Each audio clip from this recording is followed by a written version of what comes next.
एक स्टोरी सुनाती हूँ आपको। स्टोरी इंग्लिश में है, पहले इंग्लिश में पढ़ूंगी, उसके बाद आपको इसकी Hindi सुनाऊंगी। My boss drove a luxury car every day, and it was my duty to greet him and to open the gates for him, as I worked as a watchman in his villa. But he never responded back to my greetings. One day he saw me opening the garbage bags outside the villa in search for any leftover food. But as usual, he never even looked at me. It was like as if he never saw anything. The very next day, I saw a paper bag at the same place, but it was clean and the food inside was covered well. It was fresh and good food, like someone had just brought it from the supermarket. I didn't bother as to where it came from. I just took the paper bag and I was so happy about it. Every day I found this paper bag at the same place with fresh vegetables and all that we needed for home. This became my daily routine. I was eating and sharing this food with my wife and kids. I was wondering I was wondering who this fool could be to forget his paper bag full of fresh food every day. One day there was a big problem in the villa and I was told that my boss had died. There were too many guests coming to the villa that day, and I didn't get any food that day. So I thought that one of the guests must have taken it. But the same thing happened the second day, the third day, and the fourth day. It went on like this for a few weeks, and I found it difficult to provide food for my family. So I decided to ask the wife of my boss for a raise in my salary, or else I would quit my job as a watchman. After I told her, she was shocked and asked me, "How come you never complained about your salary for the last 2 years? And why is this salary not enough for you now?" I gave her so many excuses, but she was never convinced. Finally, in the end, I decided to tell her the truth. I told her the entire story of the bag of groceries and and as to how it was my daily provision. She then asked me as to when this stopped. I told her after the death of her husband. And then I realized that I stopped seeing the paper bag immediately after the death of my boss. Why didn't I even think of this before? That is, uh, that it was my boss who was providing this for me. I guess it was before I never thought that a person I guess it was because I never thought that a person who never replied to my greetings could ever be this generous. His wife started to cry, and I told her to please stop crying and that I'm really sorry that I asked for a raise. I didn't know that it was your husband who was providing me with the meals. I will remain as a watchman and be happy to provide my service. His wife told me, "I am crying because I have finally found the seventh person my husband was giving this bag full of food. I knew my husband was giving 7 people every day. I had already found the 6 people, and all these days I was searching for the seventh person. And today I found out." From that day onwards, I started to receive the bag full of food again. But this time his son was bringing it to my house and giving it to my hand. But whenever I thanked him, he never replied, just like his dad. One day, I told him thank you in a very loud voice. He replied back to me, "Please do not be offended." He replied back to me to please not be offended when he doesn't reply because he has a hearing problem just like his dad. Oh, we have been we have been wrong so many times judging others without knowing the true story behind their actions. Be kind and courteous in dealing with others. Please get to know that everyone is fighting a hard battle. Be careful, not everything is about you. Before you assume, there is this thing called asking. Don't just jump to conclusion because that is truly not an exercise. It may because uh, you it it may cause you more harm at the end of the day. Many of our problems are caused by how we process what happens around us. Don't judge a situation you have never been in. Be humble enough to learn. You do not know it all. Let's change the way we feel about ourselves and others. There are two sides to a story. Don't believe everything you hear. Everyone you meet is fighting a battle you know nothing about. और इस story को मैं अब हिंदी में बताती हूँ आपको। इसमें लिखा है कि मेरे जो बॉस हैं, मेरे बॉस एक लग्जरी कार ड्राइव करते थे हर रोज़, और मेरी ड्यूटी थी कि उनको हर रोज़ ग्रीट करता था, मैं उनको नमस्ते कहता था और उनके लिए दरवाज़ा खोलता था, क्योंकि मैं उनके यहाँ चौकीदार का काम कर रहा था उनके घर पर। लेकिन वो कभी भी मेरी ग्रीटिंग्स का कभी भी जवाब नहीं देते थे। एक दिन मैंने देखा कि उन्होंने मुझे देखा है कि मैं कूड़ेदान में, डस्टबिन में से, गार्बेज बैग्स में से उनके घर के बाहर मैं कुछ बचा हुआ खाना को खोजने की कोशिश कर रहा था, और एज़ यूजुअल उन्होंने मेरी तरफ देखा लेकिन कोई जवाब नहीं दिया, जैसे कि उन्होंने मुझे देखा ही ना हो, पूरी तरह से इग्नोर किया मुझे। नेक्स्ट डे मैंने ठीक अगले दिन मैंने देखा कि मेरे घर के बाहर एक पेपर बैग में, साफ़ सुथरे बैग में, उसमें खाना रखा था। एकदम फ्रेश खाना था, बहुत अच्छा खाना था, क्वालिटी उसकी, और जैसे कि अभी अभी सुपरमार्केट से ख़रीद के किसी ने रखा हो। मैंने ये पूछने की ज़रूरत नहीं समझी कि आया कहाँ से। मैंने सिर्फ वो बैग उठाया और मैं बहुत खुश था उसे पाकर। हर रोज़ मुझे ये बैग मिलता था उसी जगह, उसमें ताज़ी सब्जियां होती थी और जो भी मुझे घर का सामान चाहिए होता था वो सब कुछ उसमें होता था, और ये मेरा डेली रूटीन बन गया। मैं वो खाना खाता था और अपने घर वालों के साथ, अपनी वाइफ और बच्चों के साथ भी उस खाने को शेयर करता था। मैं सोच रहा था कि कौन ये फूल, कौन ये मूर्ख होगा जो ये खाना अपना रोज़ यहाँ पर भूल कर चला जाता है। एक दिन मैंने देखा कि जिस घर में मैं काम करता था, जिनके यहाँ पर मुझे पता चला कि मेरे बॉस जो थे उनकी डेथ हो गई है, और वहाँ पर बहुत सारे गेस्ट्स आए हुए थे, बहुत मेहमान आए हुए थे उनके डेथ पर। तो उस दिन मुझे खाना नहीं मिला, वो बैग नहीं मिला। तो मुझे लगा कि शायद किसी गेस्ट ने, किसी मेहमान ने वो बैग उठा लिया होगा। इसी तरह से दूसरे दिन भी हुआ, तीसरे दिन भी हुआ और चौथे दिन भी हुआ कि मुझे वो बैग खाने का सामान का नहीं मिला। इस तरह कई हफ्ते बीत गए और मुझे बहुत मुश्किल होने लगी अपना घर चलाने की। तो मैंने सोचा कि मैं अपने बॉस की वाइफ से पूछूंगा कि मेरी तनख्वाह बढ़ा दें थोड़ी सी, और नहीं तो मैं ये नौकरी जो है वॉचमैन की, चौकीदार की नौकरी छोड़ दूंगा। जब मैंने उनको बताया ये बात और उनसे अपनी तनख्वाह बढ़ाने की बात की तो वो शॉक्ड रह गई। उन्होंने कहा कि ऐसा क्यों है कि पिछले 2 सालों में तुम्हें कभी तुमने ये बात नहीं कही और तनख्वाह बढ़ाने की बात नहीं कही? क्या तुम्हें इतनी सैलरी काफ़ी रहती थी जिसमें तुम्हारा गुजारा चल जाए? मैंने उनको काफ़ी बहाने बनाए लेकिन वो कन्विंस नहीं हुई मेरी बात से। फाइनली मुझे उनको सच बताना पड़ा। मैंने पूरी स्टोरी बताई कि मुझे किस तरह से खाने पीने का सामान रोज़ एक बैग में मिल जाता था और मेरा गुजारा अच्छे से चल जाता था। लेकिन एक दिन ये जिस दिन रुक गया उस दिन से मेरी हालत बिगड़ती गई। और फिर मैंने बताया कि उन्होंने पूछा कि ऐसा कब से हुआ, तो मैंने बताया कि ये बॉस की डेथ के बाद से। तब मैंने रियलाइज़ किया कि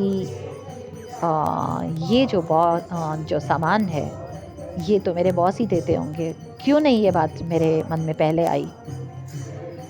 और मैंने क्यों नहीं ऐसा सोचा? क्योंकि मेरे बॉस जब भी मैं उनको ग्रीट करता था तो वो मेरी ग्रीटिंग्स का कभी जवाब नहीं देते थे। तो मेरे मन में ये ख़्याल आना मुश्किल था कि वो इतने दिलदार, इतने बड़े दिल के भी हो सकते हैं कि मुझे रोज़ खाना पहुंचाते होंगे, उस घर का ज़रूरी सामान पहुंचाते होंगे। उनकी वाइफ जो थी मेरे बॉस की, ये बात सुनकर रोने लगी। मैंने उनसे कहा कि आप रोइए मत। तो मैंने उनसे ये भी कहा कि मुझे दुख है इस बात का कि मैंने आपसे सैलरी बढ़ाने की, तनख्वाह बढ़ाने की बात की। मैं नहीं जानता था कि ये आपके हस्बैंड ही थे जो मुझे इतना कुछ रोज़ प्रोवाइड कर रहे थे, खाना पीना और सामान, और मैं यहाँ पर काम करता रहूँगा और खुशी खुशी अपनी सर्विसेज देता रहूँगा, आपके वॉचमैन का काम करना कंटिन्यू रखूँगा। उनकी वाइफ ने मुझे बताया कि मैं इसलिए नहीं रो रही हूँ, मैं इसलिए रो रही हूँ कि मुझे पता था कि 7 लोग हैं जिनकी मेरे हस्बैंड मदद कर रहे हैं इस तरह से। 6 लोगों से को मैं अब तक मिल चुकी हूँ, उनको ढूंढ चुकी हूँ, लेकिन तुम वो 7वें आदमी हो जिनकी वो मदद कर रहे थे, और आज तुम वो 7वें आदमी भी मुझे मिल गए हो। और उस दिन के बाद से मुझे फिर से खाने का बैग एक रोज़ मिलने लगा, और इस बार मेरे बॉस का जो बेटा था वो मेरे घर के बाहर सामान रखने लगा और मेरे हाथ में देने लगा। मेरे घर के बाहर नहीं रख रहा था, मेरे हाथ में वो सामान पकड़ा रहा था, और जब मैं उनको थैंक्स कहता था तो वो भी जवाब नहीं देता था, उसके पिता की तरह। मैं बहुत हैरान हुआ कि वो भी जवाब नहीं देता और मुझे इग्नोर करके चला जाता है। एक दिन मैंने ऊंची आवाज़ में उनको थैंक यू बोला। उनके बेटे ने, मेरे बॉस के बेटे ने जवाब दिया और कहा कि अगर मैं तुम्हें जवाब ना दूं तो नाराज़ मत होना, गुस्सा मत करना, क्योंकि मुझे कम सुनाई देता है, और जैसे मेरे पिता को कम सुनाई देता था, बिल्कुल उसी तरह से मुझे भी कम सुनाई देता है, और यही वजह है कि मैं जवाब नहीं दे पाता। हम इस कहानी में एंड में ये लिखा है कि हम लोग बहुत जल्दी बिना सच्चाई जाने दूसरों के एक्शंस को, हम दूसरों के बिहेवियर को जज कर लेते हैं, और ये नहीं समझते कि हर कोई अपनी अपनी लड़ाई लड़ रहा है, और हम जब तक सच्चाई नहीं जानते तब तक ना तो हम बहुत सारी चीज़ें अज्यूम कर लेते हैं, मान बैठते हैं कि ऐसा ही होगा, और हमारे मन में अपने ही सोच को पर विश्वास कर बैठते हैं, जो गलत सोच होती है हमारी, और हम ये भी नहीं ज़रूरी समझते कि हम सच्चाई का पता लगाएं या पूछकर असलियत जानने की कोशिश करें। तो ऐसा ना करने की वजह से बहुत हमें नुकसान उठाना पड़ता है, और उसका वो रिज़ल्ट होता है जो इस कहानी में बताया गया है।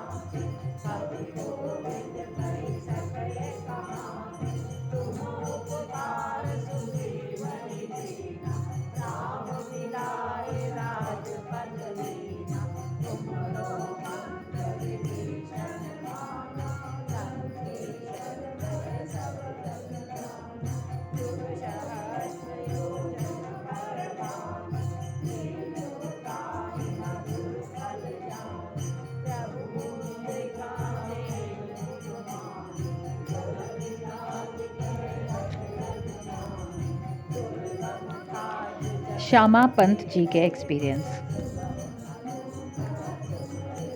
पहले जनरेटर आदि की व्यवस्था नहीं थी। हम लोग हनुमान चालीसा का पाठ अपनी अपनी बारी से पढ़ते थे। एक दिन रात को 2 बजे से 5 बजे तक मेरा समय था। अचानक आंधी तूफान और बारिश होने लगी, और रात का समय बिजली न होने से घुप अंधेरा था। मुझे बहुत डर लगने लगा। ज्योति हालांकि चिमनी से ढकी हुई थी, बहुत हिल रही थी। बाती बुझ न जाए सोचकर मैं परेशान हो गई थी। बौछार बहुत तेज़ थी। मेरा कंबल जो मैंने ओढ़ रखा था वो भी भीग गया था। क्या करूं, किससे कहूं और क्या करूं, ये सोचकर ये विचार मन में बार बार उठ रहे थे। कुछ ही देर में मैं इसी पशुपेश में बैठी हनुमान चालीसा पढ़ती रही। ज्योति की तरफ पानी हवा का वेग आने से मैंने अपनी शॉल को ओढ़कर हवा को रोकने का प्रयास किया। डरी हुई बहुत थी। इतने में एकाएक जहाँ महाराज जी का तख्त बिछा है उसी के पास जो दरवाज़ा है वो खुला। माँ प्रकट हुई। उस समय उन्होंने मुझे बड़े प्रेम से पुकार कर कहा, श्यामा क्यों डर रही है, धैर्य रखो, सब ठीक हो जाएगा। जब उनकी आवाज़ सुनी तो मैंने माँ को देखा तो देखती रह गई। बड़ी बड़ी लाल आँखों से टॉर्च की तरह की रोशनी ज्योति की तरफ आ रही थी, और ज्योति स्थिर हो गई। उनका वो रूप देखकर मैं हतप्रभ हो गई। ऐसा लगा कि मानो सारी कायनात ही उतर गई हो। माँ फिर अंदर चली गई। एक कंबल लाई, मुझे ओढ़ाया और मेरे हाथ से गीला कंबल लेकर बोली, क्या सोच रही हो, पाठ खंडित हो जाएगा। रुको नहीं, पढ़ो। मैं कुछ बोल न सकी, प्रणाम किया। 2 बूंद आंसू ही उनके चरणों में छलक गए।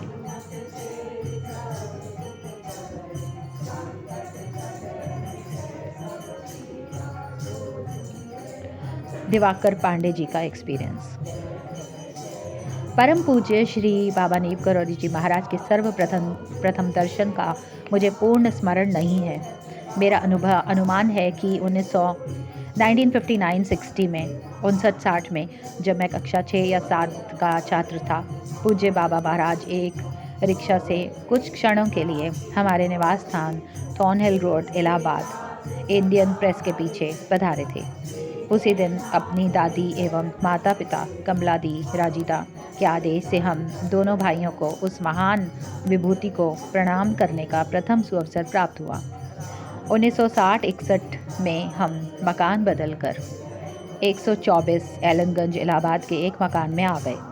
ये मकान बाबा के परम भक्त प्रोफेसर सुधीर मुखर्जी यानी दादा के निवास 4 चर्च लेन से लगभग 400 मीटर दूर था। बाबा महाराज बहुधा दादा के मकान में आते जाते रहते थे। उनके आने जाने का समय, दिन और प्रवास काल सदा अनिश्चित रहता था। बाबा महाराज के इलाहाबाद प्रवास के बीच प्रतिदिन या कभी कभी दिन में 2-3 बार मुझे उनके दरबार में बैठने का अवसर मिलता रहा और मैं उनके प्रसाद, जलेबी, फल और मिठाई आदि को उनके हाथों द्वारा पाकर तृप्त होता रहा। उनके चरण कमलों का स्पर्श एवं उनको दबाने का अवसर भी अनेक बार प्रभु मुझे दे देते थे। कभी कभी अपने चरणों से धक्का मारकर जाने की आज्ञा देना अथवा बाहर बैठकर हनुमान चालीसा पढ़ने का आदेश देना अपने दरबार की उस सभा से मुझे विदा करने की उनकी सुपरिचित विधि हुआ करती थी। जब भी मेरे माता पिता बाबा के दरबार में उपस्थित होते, महाराज जी मुझे उनको प्रणाम करने का आदेश देते तथा सभी लोगों के सामने दंडवत प्रणाम करवाया करते। मैंने प्रत्यक्ष रूप से बाबा महाराज जी से कभी कोई याचना नहीं की, केवल मन में ही हुई प्रार्थनाओं से ही मुझे उचित व मेरे लिए श्रेयस्कर परिणाम प्राप्त होते रहे हैं। यह पूज्य महाराज जी की अनूठी कृपा शैली मुझ पर रही कि उन्होंने मेरी अयोग्यताओं को भी कभी भी मेरी सफलताओं और भलाई में बाधक नहीं बनने दिया। कैंची आश्रम में बाबा महाराज के दर्शन सर्वप्रथम 1966-67 में हुए। दोपहर 2 बजे मैं दर्शनार्थ कैंची आश्रम पहुंचा। बाबा महाराज हनुमान मंदिर के ऊपर छत पर विराजमान थे। कुछ भक्तगण उनको घेर कर छत की जमीन पर बैठे थे। मैंने बाबा के चरणों में प्रणाम किया तो महाराज तत्क्षण बोल उठे, कल तेरा जनेऊ कर देंगे। करवाएगा? बोल, करवाएगा? अपना सिर मुंडवाएगा? मेरी स्वीकारोक्ति पर प्रभु ने अपनी गर्दन इधर उधर हिलाते हुए प्रसन्नता व्यक्त की और उपस्थित भक्तों से कहने लगे, कल इसका यज्ञोपवीत संस्कार होगा। अस्तु, उस रात मैं कैंची आश्रम में ही रहा।